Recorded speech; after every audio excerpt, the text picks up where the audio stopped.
Good morning. Good morning, good morning, good morning. It's Friday. And I love Fridays.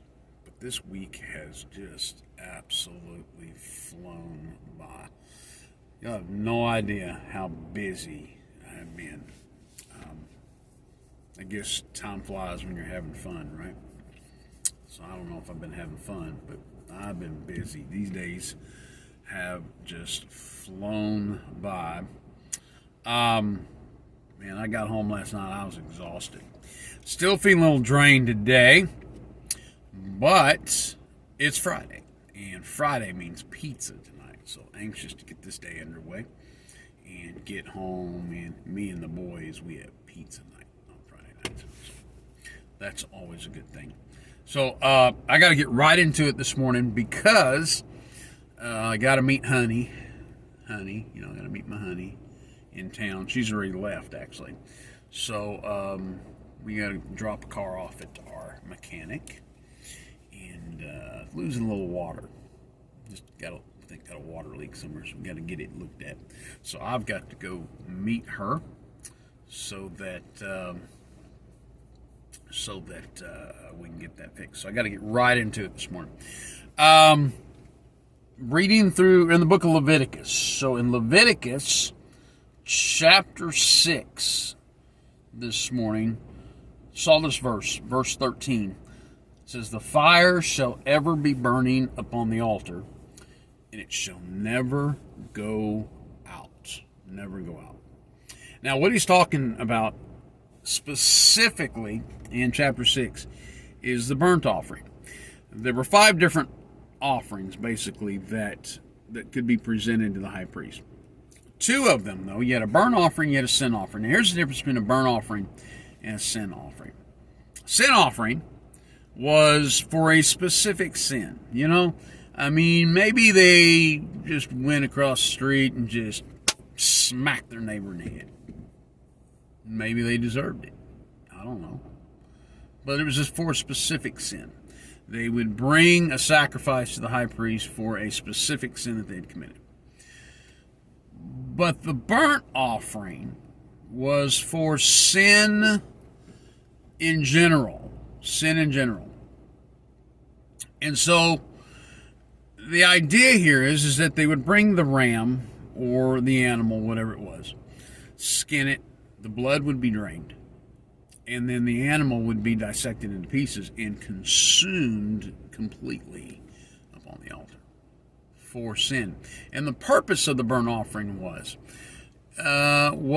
to keep the children of Israel and build that relationship with God, bring them closer to that bond, and to strengthen that relationship with God. And so it was important that the fire never go out.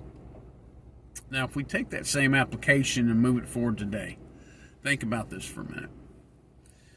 What if the fire went out in our churches? It's something to think about. The whole purpose of the church, the church is for the saints.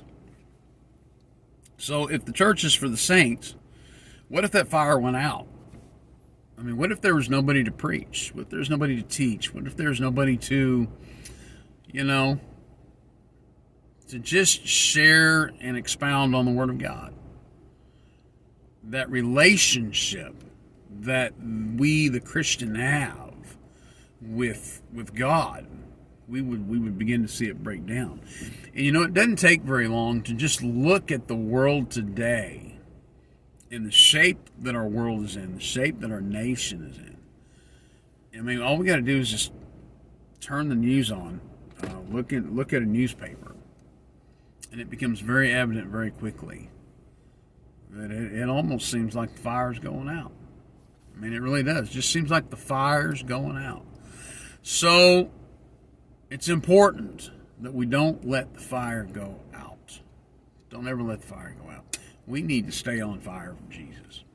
And how important is it that, good night, if the fire ever went out in the church, it's our job to go out to the highways and byways and the streets and share the gospel of Jesus Christ with everyone we meet.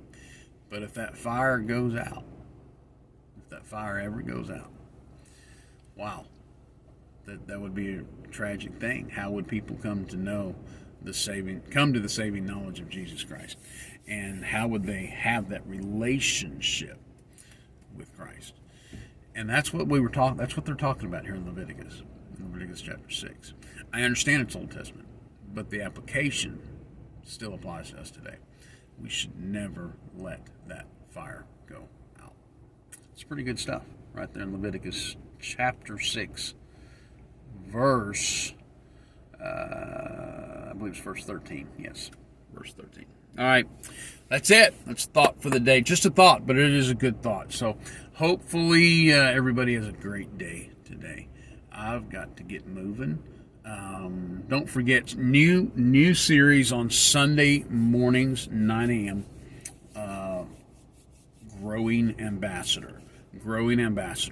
New series on the Ambassador Baptist Church Facebook page. So we will see you there at 9 a.m. on Sunday morning. Until then, I've got to go. Somebody's got to go to work. Somebody's got to feed all these hungry mouths. You know what? So everybody have a great day, wonderful day in Jesus. Hope it's a good one for you. See you in church on Sunday.